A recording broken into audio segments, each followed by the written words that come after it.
ఒకసారి గాడిదను కుక్క పరుగు పందెం పెట్టుకుంటాయి.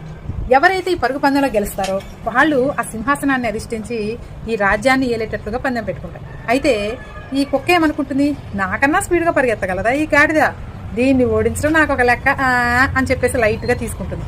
అయితే పరుగు పందెం స్టార్ట్ అవుతుంది.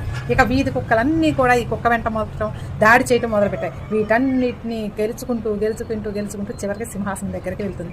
ఈలోగా ముందుగానే గాడిద వెళ్ళిపోతుంది, సింహాసనం మీద కూర్చొని ఉంటుంది. ఇప్పుడు ఈ స్టోరీ ఎందుకు చెప్తున్నానంటే,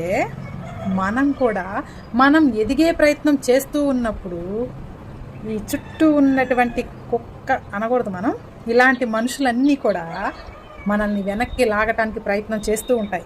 ఇదంతా కామం. కానీ ఇలా మనల్ని వెనక్కి లాగే ప్రయత్నంలో ముందు ఎవరుంటారో తెలుసా? మన అనుకున్న వాళ్ళే ఉంటారు. ఇది చేదు నిజం. నిజమా కాదా? మీ అభిప్రాయాన్ని కామెంట్ సెక్షన్లో చెప్పండి. ఇది నిజం అనుకుంటే లైక్ చేయండి వీడియోకి.